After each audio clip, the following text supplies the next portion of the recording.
Ladies and gentlemen, welcome to another edition of your favorite midday NFL show on the internet, Roundtable Sports, fourth and forever. We have a great show for you today. As we remember last night, late in the evening, some breaking news on some last-minute Cincinnati Bengals signings, along with a brand new highest-paid corner in the NFL and several other speculative topics we are so damn pumped to uncover today. Now, please do us a favor as you are coming in. Please hit that thumbs up sign for us.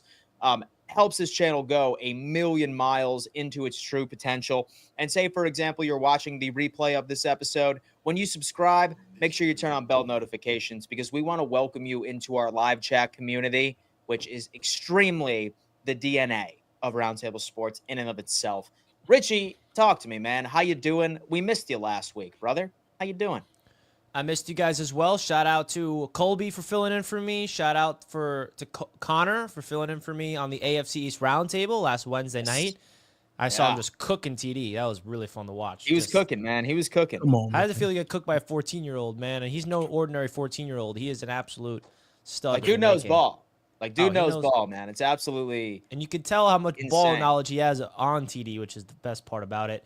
But at the end of the day, it feels good to be back. NFL free agency, week 1 is in the books. Now we're turning the page to more mock draft, the more extensions, and a lot of stuff going on around the NFL. Appreciate everybody tuning in, all right, to I almost said Wake 'em Ball. Sorry, Fourth and Forever. Shout out to the Fourth and Forever mugs. They just got hot off the press. TD, let's see you. Hey, listen, man. Get yourself a Fourth and Forever mug, man. You will not be upset with a Fourth and Forever mug. It holds an absurd amount of coffee for you caffeine addicts out there. TD, how's life, man? Talk to us. Life is great. Welcome back, Richie. I didn't know you were going to come back with the delusion, but it's all good. Listen, I mean, I didn't get cooked. You know, he held his own, but I didn't get cooked. Okay, I do the cooking. Deep fried, actually. I do the cooking, but no, but listen, man, Richie, I don't even know why you're here. We fired you on Friday. But hey, your replacement didn't show up to work, so you back. All right, so we got a lot to talk about today. I'm excited about it. Fourth and Forever. Let's get it, Dan Mitchell. Let's go. Yes, sir. Absolutely. And you know what? Man, dude, you know what? It always calls in for my boy Tony. Wants me to beat the hell out of Bob. I like it. I like it. There you go, brother. There he is. There he is. Nice little right hand right to Bob to get the adrenaline pumping for today's topic. Because Lascelles says Connor should get his own show. Connor actually had his own show on Roundtable Sports, and we're thinking of bringing it back. Just saying. Yeah. So stay tuned for a Connor Long special on Roundtable Sports Network. A Connor Long indeed, man. Listen, we like being able to build up some talent on this network, bring in talent to help us out, and Connor fits the damn mold. I can promise you that. However, I'm glad that Tony sent in his daily super chat for me to punch Bob because I need to be fired up about this one specific topic. As many of you guys know, I have been passionate about how football business, the business side of football, is ran over in the city of Cincinnati. And last night, we ultimately ended up seeing 2 wide receivers in Jamarr Chase and also Tee Higgins sign massive deals. From what I understand, we see a 4-year contract for Jamarr Chase at $161 million, $112 million guaranteed. Well-deserved, best wide receiver in the NFL. I even would put him above Justin Jefferson. I think we can all agree there. And then Tee Higgins as well, 4-year, $115 million. First 2 years is fully guaranteed. He is now the highest paid wide receiver 2 in the NFL. And now there's even rumors that they are trying to bring back Trey Hendrickson as well. And you know what's funny? Like, it's great. But I ended up putting out a TikTok earlier today, a little like minute-and-a-half rant about how I'm convinced that a 15-year-old is running this damn organization. Very similar to what the Jets had to go through, where the owner was basically allowing his 17-year-old son to make particular long-term sort of decisions to help move the organization forward. I'm sitting over here looking at the Cincinnati Bengals, and I think that they are just in this perpetual cycle of, hell yeah, man, we are going to draw as much excitement as humanly possible for the offense, but our defense is going to be able to give up 40 points to a college team next year like we have been for the past 2 years. It's interesting that they're thinking about bringing back Trey Hendrickson if they really wanted to go on ahead, say that they really wanted to tie up about 70% of their overall cap room to, 4 players. But guys, I cannot stress enough how much of a disappointment this offseason was for me for this overall team. Like we were talking 2 back-to-back 9-8 seasons where a defense was so piss poor. Their offensive line could be significantly better. They had top 10 money in free agency. What do? They end up signing a bunch of bums that were on their defense last year to extensions. And any Bengals fan that I talk to is saying, "Oh, don't worry, we got the draft." When I tell you that there's a GM who misses on the draft, right? Like there's certain GMs out there who miss on a first round pick, or there's certain GMs that miss on a couple here and there. But outside of the Jamarr Chase draft class, I have not seen one significant selection for the past 3 years that player is either still on the team or is a main contributor, somebody that truly ends up being a Cincinnati Bengal that helps them get to their overall finish line by itself. I think this is dumb, and I think the Cincinnati Bengals will once again go 9-8 and miss the playoffs. Score 32 points per game, congratulations, but Coastal Carolina University would be able to go into Cincinnati and Paycor Stadium and put up 40 points against that piss-poor defense that they have over there. I'm completely fine with it. I have no idea why Cincinnati Bengals fans are sitting here celebrating this. They are continuously repeating the same action over and over and over again, anticipating a different result. One injury between any of these 3 players, their organization is screwed for the next 4 to 5 years. Terrible, piss-poor management. I would do a better job running that organization. Richie, go ahead. Your hate for this organization is felt, Dan. Thank you. That's all I heard. What, well, dude? Listen. Only people that are defending this move are Cincinnati Bengals fans. Like y'all are trying to act like I'm the only person out there that is calling them stupid for it. Like I am the only person.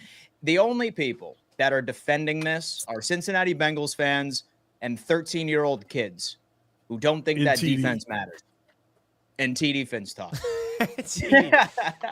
I mean, listen, when we've been talking about this for now over a year, it feels like, because of the Tee Higgins drama. I always believed that the Bengals wanted to figure out a path to keep these guys together, and they just got it done. And I feel like this is the smart move, personally. I really do. Look at the NFL salary cap. It's going up and up and up. And they just locked down the best receiver in football, arguably, Jamarr Chase. That's not the breaking news that everyone is shocked about. It's more about getting Tee Higgins back as well, because everybody assumed that the Bengals can't afford them both. But you look across the league, I mean, what makes the Cincinnati Bengals dangerous, their identity that they created, is having a number 1, number 2 option like Jamarr Chase and Tee Higgins you can't guard with Joe Burrow. That's what makes them dangerous. So now you lock them up long term. Now all you got to do is focus on the defense, which, by the way, they still got salary cap to work with still for the long run. It's not like all of a sudden they're in cap hell for the rest of the 10 seasons.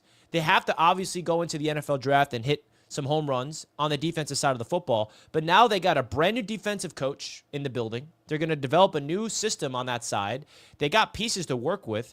And why would they not want to keep Tee Higgins? Tee Higgins is a dog. You know how hard it is to defend Jamarr Chase when you got to worry about Tee Higgins, or now you got to worry about Tee Higgins, now you got Jamarr Chase? That's what makes the Cincinnati Bengals so dangerous. Their offense is arguably one of the best offenses in the league last year. They didn't succeed because of the defense. So now you can put all their focus on the defense, because if they let Tee Higgins walk, then their offense is not going to be as prolific than it once was. And I think that's their philosophy. They do not want Tee Higgins to go anywhere. What makes the Bengals such a dangerous threat in this league is because you have one of the better quarterbacks in the league with Joe Burrow. You have the best receiver in football with Jamarr Chase. And now you have Tee Higgins, which is right there as, if not the best duo in the entire NFL wide receiver. I think this is a good move for them. I really do. They're doubling down on what makes them great, and they're going to figure out a way to get their defense better. And I expect their defense to be better next season. So I'm not on the bandwagon that this is a bad move for them. I think this is actually setting a precedent that the salary cap is increasing, and this is what happens when the salary cap increases. But let me ask you this question, Richie. Realistically, how much worse would have the offense been over in Cincinnati if Tee Higgins was not on that team? Like, are we talking like a 10 to 15 point on average points per game, like with that differential?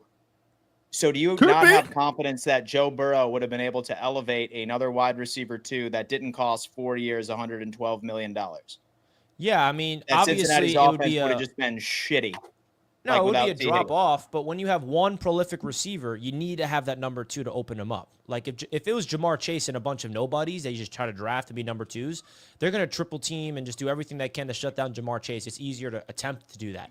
But now you have T. Higgins out there. I don't care who you draft or who you bring in and who Joe Burrow has to try to elevate.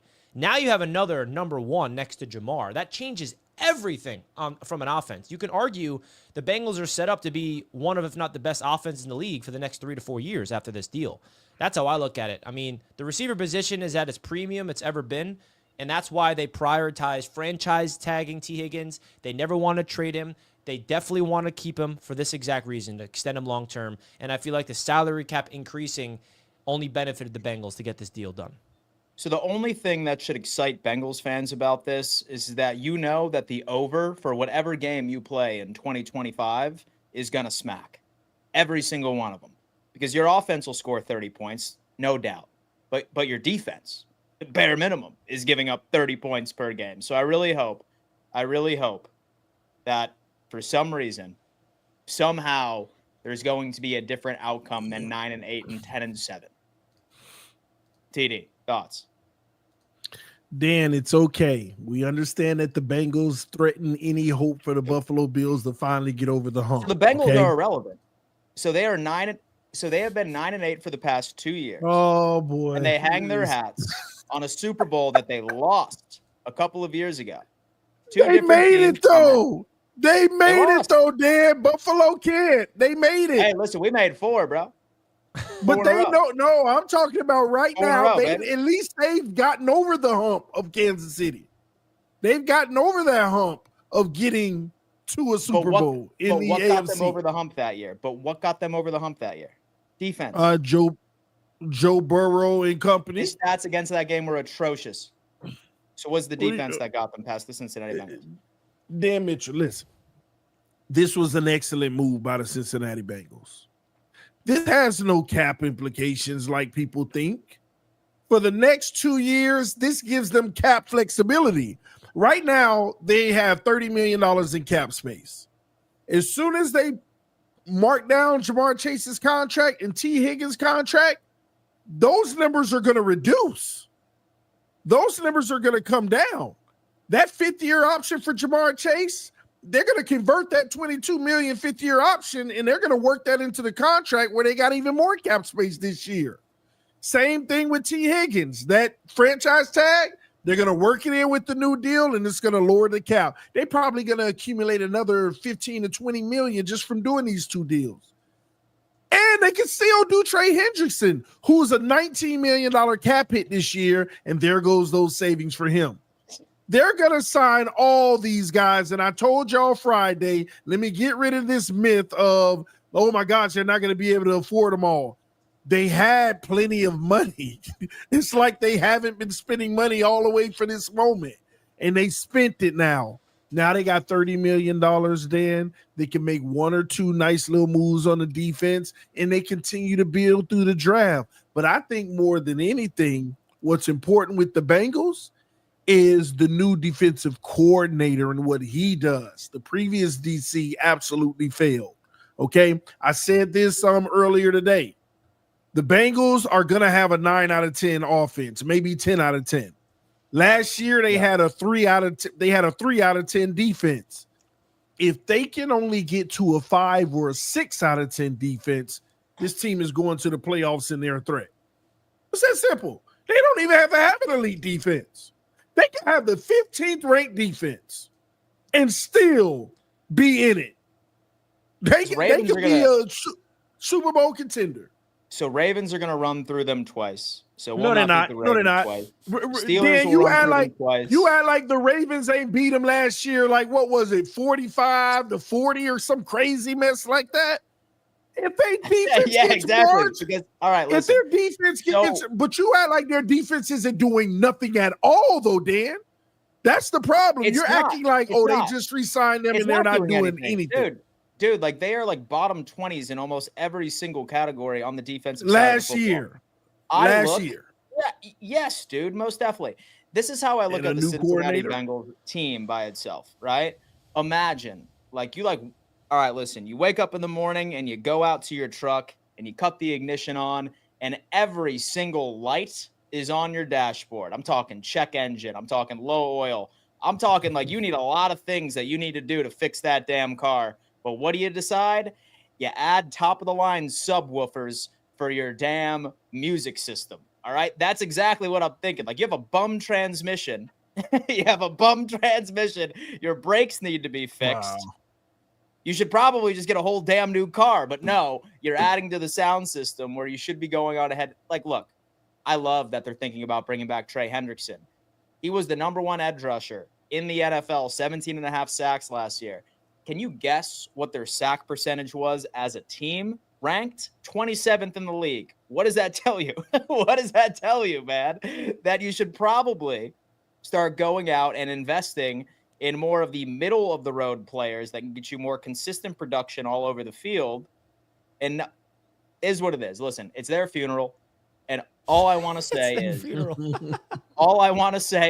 all right, Wow. when I am right, like I was last year, saying that their defense was ignored, it should not have been ignored, and no one's talking about how piss poor their offensive line is too.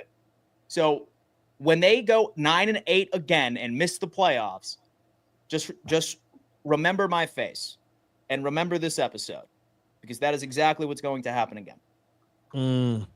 I don't know, Dan. I just think that they were a much better team than they were last year. They couldn't figure it out, but we're just going to sleep on the coaching change on the defensive side of the football. We're just going to automatically, who cares? And so do you have anything else to add, Richie? Yeah, I think coaching matters. I really, really do, because the great coaches take those lesser talent and elevate them up. And I think that's what's really going to deteriorate or determine the success of the Cincinnati Bengals, because this is their defense. And let's all be honest, too. The Bengals defense don't need to be top 10 to be successful with how prolific their offense is. If their defense can just get a few stops on third down and not give up 35-plus a game, I mean, Joe Burrow, in my opinion, had an MVP season last year. He did. And if he's going to do that all over again and the defense gets marginally better, they're going to win more than 9 games. And I expect them to do that. Don't worry. When Cincinnati Bengals march into Buffalo and wax y'all next year, that's going to be all you need to know, damage. So you need to make the playoffs for that to happen, which is not going. No. They come to Buffalo next year. So we were undefeated, and Josh Allen's going to hang 50 on those fools. Dude, listen, I could be the quarterback. I could be the substitute quarterback, and I would put up 20 against the Cincinnati Bengals. You need to stop this mess, dude. I'm 33 years old, bro, and I pulled a hamstring in my sleep the other night. I could hang up at least 20 on the Cincinnati Bengals secondary.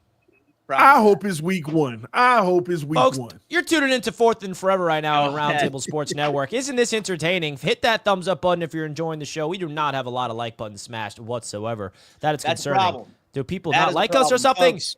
Hit the like. And we're also, by the way, extremely close to 20,000 subscribers. We're like literally right there. So if you guys want to help us get over the hump, man, we want to hit that goal by the end of the week. So subscribe to Roundtable Sports, hit that like button, and let's get into it, man. We're excited. Let's get into it. All right. So on Friday, the Buffalo Bills ended up signing 2 defensive linemen, one of which was Michael Hoyt. He's an edge rusher. He's a defensive tackle. He's a linebacker, etc. And then Larry Ogunjobi as well. Bombshell broke that just days after we signed them, it turns out that both of them ended up testing positive for PEDs right across the league. And this raises a question, and it's funny because I did joke about this. I'm like, oh, look at this. The Buffalo Bills are about to get a new rule, baby. One more rule for the Buffalo Bills. I would think, right, that during the free agency period, that sort of information should be disclosed to a team. Maybe not public all across the league, but any team that is getting close to actually putting pen to paper should be informed, hey, just to let you know, this guy tested positive for PEDs, and the NFL may or may not be planning on suspending him, and they should do that. But it sounded like Michael Hoyt, for example, it was known from the Buffalo Bills. And I'm completely fine. It is a 3-year deal on this dude. right here, 6 games out, and he's a depth and a special teamer anyway. But the Larry Ogunjobi one really pissed me off because he's only on a 1-year deal, $8 million. That's fully guaranteed. And the Bills didn't even know about that until the deal was already done. So I kind of wanted to ask the squad here, should a team that is about to sign a player be informed about something like that prior to locking down said person? TD, talk to me.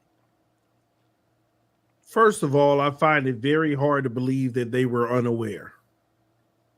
And the reason why I say that is because the NFL goes through so many protocols to make that decision that, all right, it is what it is. Now we're going to suspend you this amount of games. It's not like the NFL says, hey, we're investigating you for this. We found you positive today, and tomorrow we're announcing you're suspended 6 games. No, they call the player. They have a conversation. What's going on? Why is this in your system? If it's anything crazy, they want to know all the facts. So this draws out for a while. We hear players testing positive and waiting on the league ruling a month or so later. So it's first, and I will say this, the league has to do a better job making it being known out to the public before free agency even starts. Yeah, you know, the league knew this. They knew this a long time ago. Which makes me believe that Buffalo had to know this, though. How do you not know if a player's under investigation with the NFL for anything? So if they didn't know, though, that's a shame on the NFL. There needs to be better communication. So I don't know if they truly knew or not, Dan. It's hard to believe they didn't. Yeah. Like, it's all interconnected. You know what the NFL, the bio on every player is, or do you not? Is it that weak of an infrastructure? Not weak. I'm sure they got a strong infrastructure, but is this one of the holes in it that they need to address? Because no team should have to deal with that. That's 6 games. Yeah. That's 6 games. 6 now, games. I'm not talking about the other guy, but the $8 million, y'all want him to start, right? 1 year, $8 million. Rotational. Yeah, like he'd probably be a rotational piece. We still have Daquan Jones, but God forbid we did want him to start. $8 million rotation God forbid piece. This was a Joey Bosa situation too, right? Like say that it was Joey Bosa that got nabbed, like with the PED suspension. From what I understand with Larry Ogunjobi, he verbally committed to the Buffalo Bills. And then after he verbally committed, he then told the Buffalo Bills he was facing a suspension. And the Bills decided to sign him anyway once it was inked to paper. So that was on the Buffalo Bills side of things, and that was their decision. But whether or not that it's just the NFL making that announcement like a day before free agency begins or a day before the legal tampering period begins, I think that's something that could be very easily implemented. But my thoughts there. Richie, should the NFL let teams know prior to free agency of any pending suspensions or legal actions against the player? Talk to us.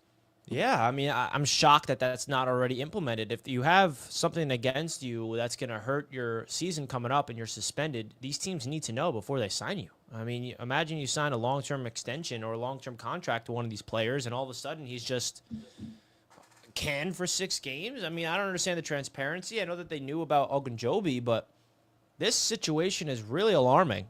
It really is. I mean, that just shows you got to be a little bit more transparent if you are the NFL, and also the Buffalo Bills to dig deep into these players a little bit more.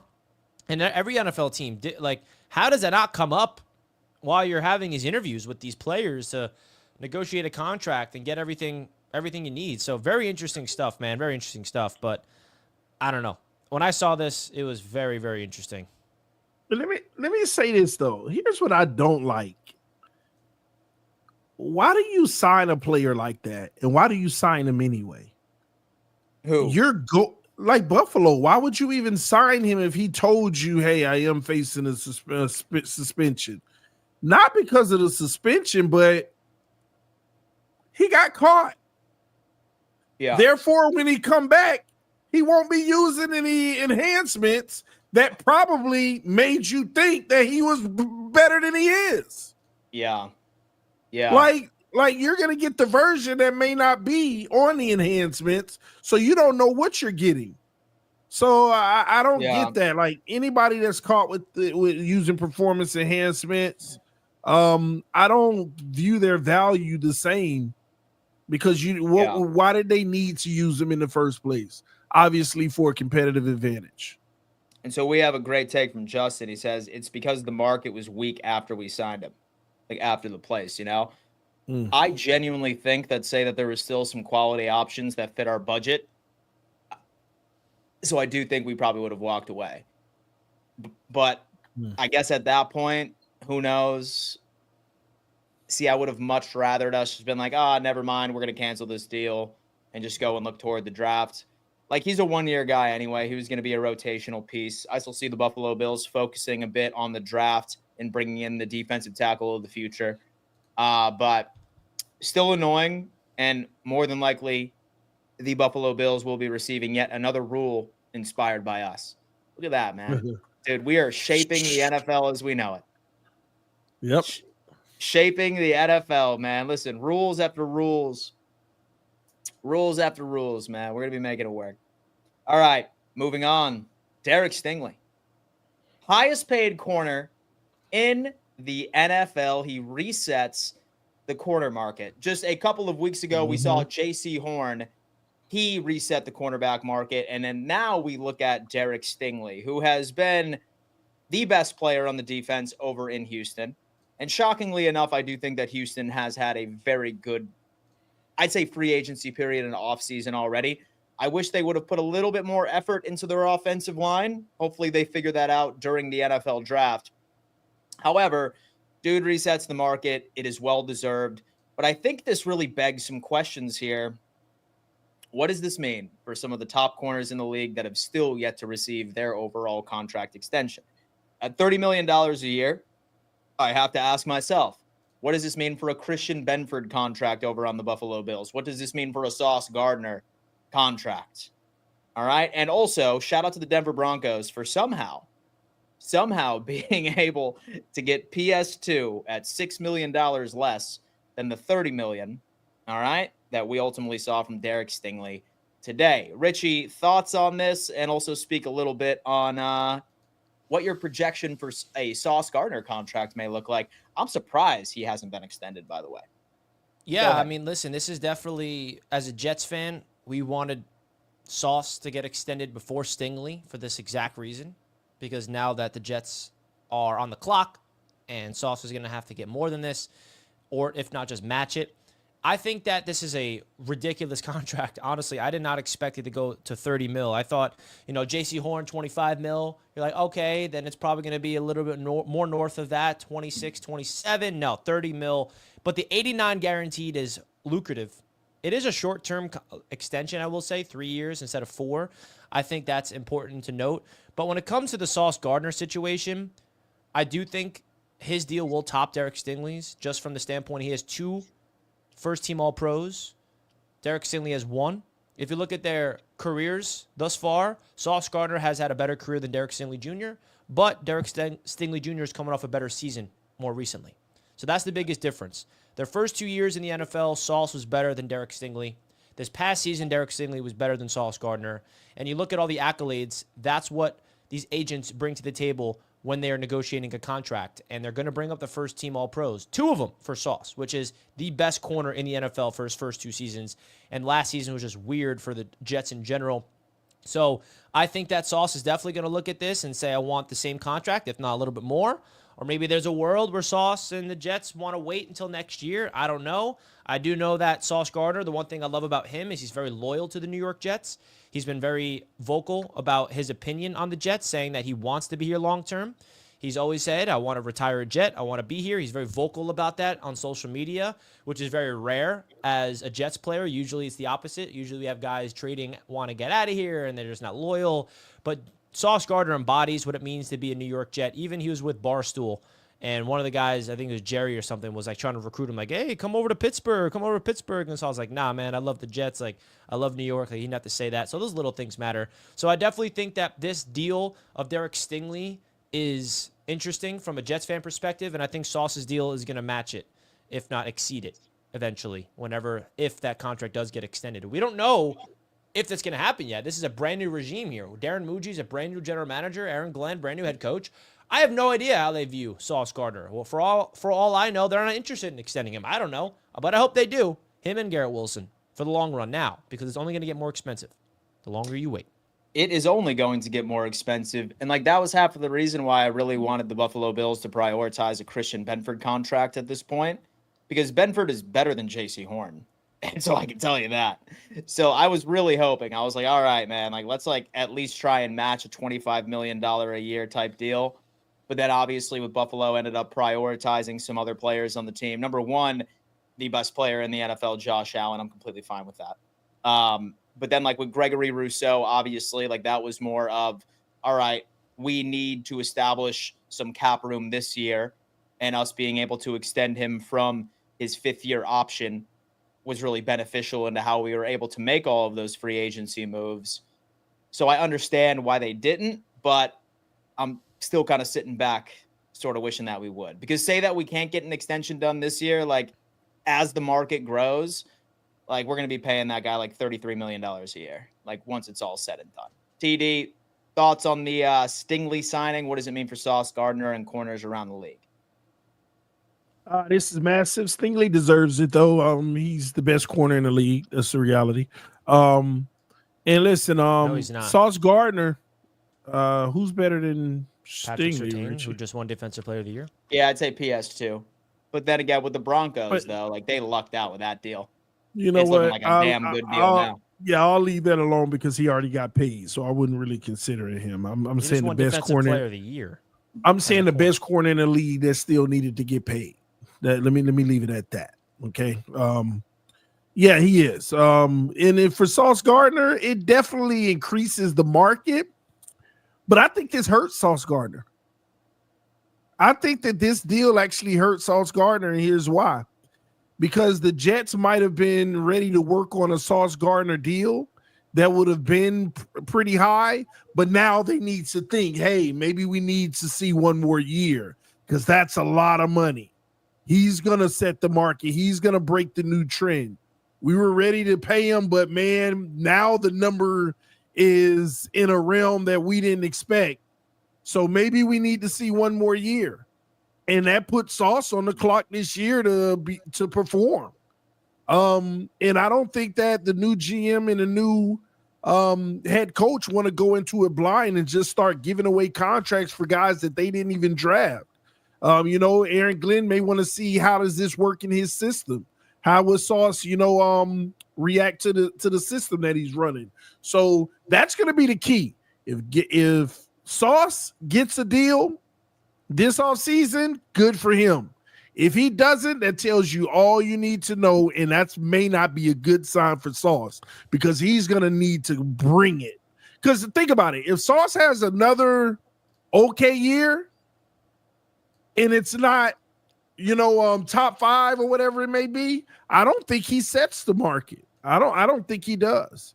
They might even start making him a franchise tag guy or whatever it may be when the time comes. Make him play his 5th-year option out, deal with the sitting out or whatever it may be. So we'll see. But I do think that this actually it helps him from a market standpoint, but it also hurts him because if the Jets feel like they're not ready to commit that and he got to prove it first, it always hurts you when you got to prove it. And if you prove it, you'll set the market. Man, Derek Stingley, highest paid corner in the NFL. We will see how long that lasts until the next corner is set to be paid. All right, listen, somebody ended up bringing a topic on that I did not plan for myself, but I'm very interested to hear what you guys have to say about it. I could only imagine that it is the Lawrence and the Micah Parsons beef on Twitter as the Dallas Cowboys are arguing back and forth with each other. TD, thoughts on this? What's going on with the damn Dallas Cowboys and that beautiful culture that Jerry Jones is building over there? It's not a beautiful culture because you got another you literally went through over 15 years with Tony Romo, who was a quarterback who was good enough not to be good enough. People forget how good Tony Romo was. He was a good He played quarterback, well. but he was just good. He wasn't great. He wasn't elite. He was just good. And that's what you got in Dak Prescott. Good. He wins all the games against bad teams and then don't show up in the big moments, just like Tony Romo. No difference. That's all you did is replace the old version of Tony Romo with a brand new version of him, younger, and now Dak is getting older. Now Dak looks like he's going to run another 6-7 years with the Cowboys of doing more of the same until they find the next Tony Romo and Dak Prescott. Again, ladies and gentlemen, good ain't good enough. You have to be great or elite. Just because a quarterback can put up 400 yards a game and 4 touchdowns against scrubs, how do they play when the pressure is on? If you ask most football fans who's better, Dak or Jalen Hurts, most people are going to say Dak. But now I've been convinced that they're wrong. Jalen Hurts is the better quarterback. Why? Because he shows up in the big moment. He doesn't have the gaudy stats that Dak Prescott has, but he shows up in the big moments. So when DeMarcus Lawrence said, "I'll never win there," this is why you'll never win there. And I understand Micah Parsons coming to the team's defense because they about to pay him the highest non-QB money over Chase and whoever in Cleveland, I forgot his name.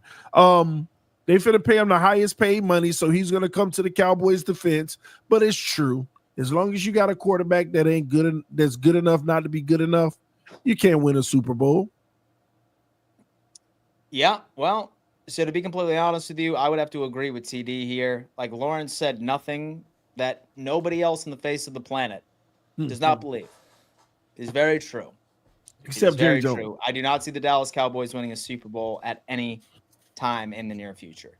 Richie, thoughts on the Cowboys drama?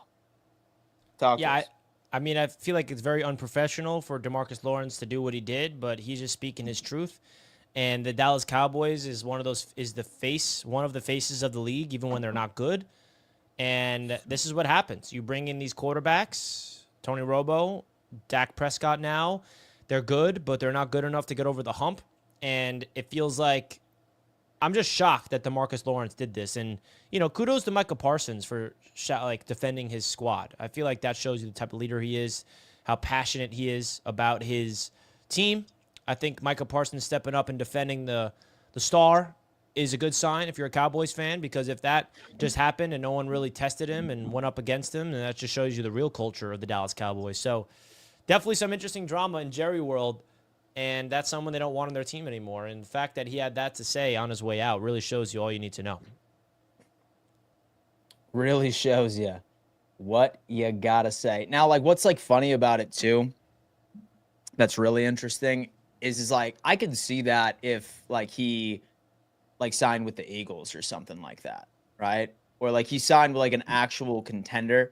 So I can kind of see why Cowboys fans are upset. So oh yeah, Lawrence, the Seattle Seahawks are in a much better position to win a Super Bowl this year than the Dallas Cowboys. So I kind of get why it annoyed Cowboys fans, but I don't know. It's funny. We'll see. I am looking forward to hearing Micah Parsons is the highest paid non-quarterback in the NFL here within the next couple of days. I have a feeling it's only a matter of time before Jerry Jones ultimately ends up making it happen. But speaking of the Seahawks, right? Totally new look offense this year. No DK Metcalf, no Tyler Lockett. Now it's Sam Darnold, JSN, and Cooper Kupp. All right. The Cooper Kupp contest landed in an area I think nobody predicted. The Seattle Seahawks, right? 3-year deal, $45 million, fully guaranteed. what will the 31-year-old injury-prone wide receiver bring to this organization? Richie, thoughts on this move? Yeah, he goes back home.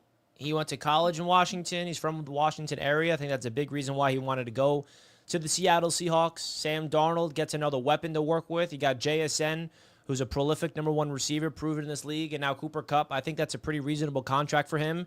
And now Sam's got another weapon to work with. And if Cooper Kupp is healthy, man, I mean, watch out. He is still that guy. He gets separation better than anybody in the league. His route running is just off the charts. His IQ is phenomenal.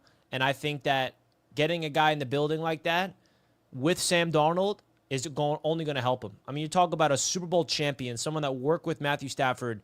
He's going to be able to teach him some things that he learned from Matthew Stafford. And I think this is going to benefit Sam Darnold so much. And some people are like, oh, Cooper Kupp is washed up, is injury prone.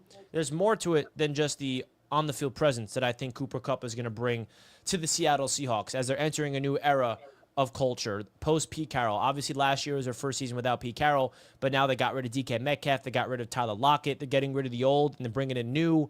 Got rid of Geno Smith. Insert Sam Darnold. I do expect the Seahawks to still draft a quarterback, though, I will say, like a Jackson Dart of the world, to have in there with Sam. I don't think they're just giving Sam the franchise. If you look at the structure of the contract, it's pretty favorable for them. It's a one-year commitment, and if he balls out in year one, then you have a franchise quarterback for the next 2 years on a very reasonable deal. If he doesn't look good and they want to get out of it, they could very easily get out of the contract after the first year. So I think this is a really good pivot from the Seattle Seahawks because I think Sam is better than Geno, personally. I think he's younger. I think he has more upside. And I think the Seahawks are better today than they were entering this season, personally. I know they got rid of DK, but then you replace him with Cooper Kupp. I know they got rid of Geno. You replace him with Sam. I think the Seahawks are going to be better this season than last year, personally. It's funny, right? Because like while we ended up talking about a narrative earlier like this season of like who's the quarterback that's going to take the Sam Darnold leap, I feel like we need to look at the Buffalo Bills from last year, where I think they were in a very similar position to what the Seattle Seahawks were in this year, where they lost a lot of players that were a part of their DNA. But then ultimately they came back and they were a better team. Like they were a better offense and they were a better defense going into it. I wonder if Seattle is the Buffalo Bills of 2025. Like being able to put all these things together, a completely like new vamp thing. Like was reading up on what Mike McDonald said during his final press conference of the season. And this was before all of those moves, by firing the offensive coordinator, by getting rid of all of these players, where he said, and so I want this offense to be physical and a team that plays complementary football. And that's completely outside of the scope of what they were last year. It was designed to be a high-powered, high-flying, passing sort of offense. Maybe it works for him. I don't know. TD, thoughts on Cooper Kupp, Seattle Seahawk? Talk to us. Yeah, I think it's a great move. They already got JSN. They add Cooper Kupp. I feel like that's good for Sam Darnold. Make sure that you protect him as far as, giving him weapons. Don't just bring him in just to sit there as a bridge. I agree with Richie. They still may be drafting a quarterback in the waiting to try to develop. Hopefully you can take over to save some money from Darnold's contract on the back end. This is good, but they need to address the O-line. They still need to address the O-line and make sure that they stay competitive in that area, because if Sam doesn't have all the protection he needs, that can be an issue. And they need to make some significant investments in that area. I think in the draft, they need to get an O-lineman. I think that's the primary focus right now for Seattle. But Cooper Kupp going home, this is like the farewell tour. I don't know what the guarantees are, but 3-year, $45 million is a nice deal. If he can continue, first of all, Cooper Kupp is still continue to play at a high level. It's just a matter of how healthy he can be. $15 million is a steal if he could just keep on keeping his head down, and going to work. He's going to be productive. He's going to make plays, and he's going to get open for Sam. It's just a matter of giving him time to throw the ball and making sure that it works. I think the offense will be fine if they at least get a nice, bookend player in the trenches in the draft in the first round. I like it. I like it. But Buffalo of last year, I'm not so sure about that, but we'll see. Buffalo of next year. Chat, sound off. Will Seattle shock the world and be better than what they were last year, although that they have a completely different look? My God. My God. All right, we got a Patreon mailbag question. I love the Patreon mailbag question. Bring it in. NY Jets Indy, our great Patreon member. We appreciate you, brother. He says, hey, guys, what more would you like to address by your team that hasn't been done yet this offseason?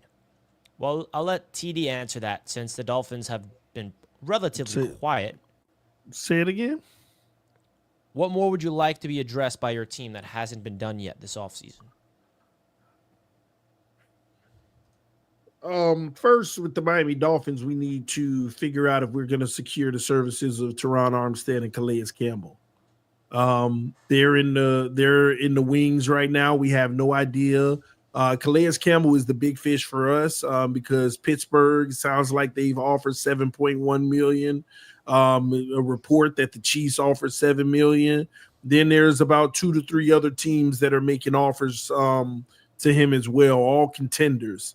It looks like he's highly sought after right now, but we need to get him back in Miami. If we don't, we need a bookend defensive tackle. We have a massive hole if we don't. We were already shocked to see that he filled in quite well for Christian Wilkins. So if we were to lose him, we got problems. It's just, does Miami have the money to compete with everybody else to retain his services? Also, left tackle Teron Armstead, like, is he coming back? If not, we're going with Patrick Paul, or is that what we really want to do? So really, we need to address those 2 positions first. Either secure these guys or don't, but we need to know now, and not procrastinate. So that's what I would want them to do coming up: defensive tackle, left tackle. So for me, I think the Buffalo Bills are practically done with free agency, maybe outside of a couple of the some camp bodies or glorified camp bodies, if you will. Now, CB2 is still obviously a glaring hole for us, a couple of pieces in the secondary that I would like to address as well. But I think that we're in a financial position where our only option is going to be turning toward the draft. I suppose that we could still go out and maybe get like a Julian Blackmon, perhaps, maybe an Asante Samuel Jr., but like that is just dwindling as the days go by. I think right now where it stands, I think we have about like $8 million worth of spend, maybe 10. And that was last time I checked. And keep in mind, each and every single NFL team normally needs to allocate $5 million for the entering draft class for all of their contracts. So CB2 is a number 1 priority. I would love a safety, would love a defensive tackle that is for the future, like a 3 to 4 year rookie contract on one of those positions. But so far, I've been pretty happy with what the Bills have done so far this offseason. Richie. I'll keep it short and sweet. The Jets need to find a number 2 receiver next to Garrett Wilson. Seems like they're keeping Alan Lazard as of right now, and that doesn't make me feel comfortable. I would like to see somebody else. A name that's been circling around Jets land to trade for is Chris Olave. I'd be on board for that. Trading for Chris Olave, I think, would be great. Go after the Ohio State Buckeye team. Why not? So that's what the Jets need to do, is the number 2 receiver. That's what I'll have to say. Now, I also want to remind everybody that Underdog has a great promo that you guys can utilize. If you guys want to check out Underdog, the link right now is pinned at the top of the chat. And a great way you guys can simply support us here at Roundtable Sports is by clicking that link and downloading the Underdog Fantasy app, or just go on their website and make an account by using the code RTS to receive a 1,000 bonus credit and a free pick. All right, they got a lot of fun things over there on Underdog. Right now, it's the heart of the NBA season, the NHL season. Baseball is right around the corner. If you guys want to get in on the action before football season, of course, isn't in a minute, but they got a lot of fun things over here you guys can take advantage of. A lot of no-sweat picks. They got basketball picks, higher or lower, basically what you guys got to do. You put $10 in, and you get a lot of fun stuff here. So if you guys want to go check out Underdog Fantasy, it would mean a lot. Great way to support Roundtable Sports, folks. It's very simple, not just by hitting the like button, not just by sending in a super chat, but a quick clicking that link, making an account, downloading the app, using the code RTS and putting $10 in and utilizing all you need to do. It's been a lot of fun, man. So go check it out. There's a lot of fun things happening on that app. A lot of fun things, man. I was sitting there and I was looking at that Underdog app and I saw something with Steph Curry today. Higher or lower, 26.5 points. Have some baseball picks, too. Oh, man. Things are looking really, really good over at Underdog, folks. Shout out. And as a reminder, folks, we are doing a jersey giveaway. For those of you that are subscribed to the channel, leave a comment under this video of what jersey you would like, and you sign up for Underdog using our code and do your first-time deposit. You will be entered into a jersey giveaway in which that we are announcing the winner on April 2nd. That is a jersey of your choice. Just go on ahead and knock it out, because let me tell you what, folks, they are also just giving you a bunch of benefits just for signing up and putting down that free deposit. So do not. And guys, I got a no sweat bet I'm putting on right now. Then go up to Luca. This is me. Oh yeah, Richie. Is he? That's Richie over there, man. Is he under 35 points? 32.5. Oh yeah, LeBron out too. Luca been going off. I'm taking the higher in his assists, 8.5. 8.5 after that, guys. Guys, listen, shout out to Underdog Fantasy, man. Shout out to Underdog Fantasy. A no sweat bet for our boy Richie. And of course, always play responsibly, folks. Always, always, always play responsibly. Scott came in with a super chat, $5 million in cap space, $29 million in dead cap for the Buffalo Bills. $5 million in cap, Scott. Thank you so much for letting me know. So yes, we are done in free agency. If I was a gambling man, indeed. We have another Patreon mailbag question that came in. LaSalle, great question. Who are your dark horses in the AFC? A dark horse in the AFC. Ooh, Bengals. Man. Give me the New England Patriots. Patriots, dark horse for me. Richie, dark horse AFC. Bengals. Rich. I count? Yeah. TD. I'm not going to be a homer and say the Dolphins, even though we probably are. That would be crazy. And for the first time ever. And for the first time ever. But I'm gonna go with the Chargers. Chargers. Ooh, yeah, we have John Marlowe saying the Broncos. I'm not sure if I would call them a dark horse, especially since they made the playoffs last year, but I can see them improving significantly. We know who not. The Jets. That's the energy I want, though. The Jets. You're falling into the exact situation that I want. I don't want to be looked at that we're going to be good. It's exactly what we want to be. I'm so happy that we don't have hype. Thank you. Yo, watch out for them Jets, folks. All right. Well, guys, listen, that's going to have to do it for another edition of Fourth and Forever. We did have a Kirk Cousins topic, but we will save that for tomorrow. Reminder, we are live Monday through Friday at 2 p.m. EST, bringing you all of the late-breaking NFL news, rumors, and hot takes. Please do us a favor. Hit that like button for us. And when you subscribe to the channel, this is very important. Make sure you turn on those bell notifications because we want each and every single one of you to be a part of our live chat community. That is what is the DNA of Roundtable Sports. And we appreciate all the support. TD, what would you like to say to the audience before we send them off? Thank y'all for tuning in. As always, y'all come back tomorrow. Let's have some fun. We're going to get you through this off season right here on Fourth and Forever. Listen, man, hit the like button. Subscribe to the channel. We're literally 40 away from 20,000 subscribers. So thank y'all for tuning in, but also become a Patreon member. Go ahead to the Patreon, join it, and become a member of the channel as well for Roundtable Sports right here on YouTube. Love y'all. We have Zim, our Bengals representative, comes on here and it says, ask Dan, are we still... So, Zim, I don't know if you checked out the beginning of the show, but we talked about your squad paying Tee Higgins. I just rewind, TD and I like it. Dan doesn't. Rewind, Dan is a Bengals hater. Dan is a Bengals hater. The Cincinnati Bengals are you walking out to your car and every single check engine light is on, but then you just want to add subwoofers to your sound system. That's what the Cincinnati Bengals are, brother. Anyway. Wow. Anyway. Lies. Bars, baby. Hey, thank you guys so much for tuning in. You know what, dude? Shout out. Hey, listen, I promise you, I will be playing with Cincinnati on Madden. All right? I promise you that, baby. Wow. We love you guys. I promise you that. Richie, what do you got, man? Talk to us. We love you all. Thank you for tuning in to another episode of Fourth and Forever. We're excited to keep going on this show. You guys are making it possible, and a great way to support us is by just signing up for Underdog, as we alluded to earlier, and subscribing. We're trying to get to 20K, baby, so we appreciate you guys big time. Peace out. We love you all. Love y'all. Peace.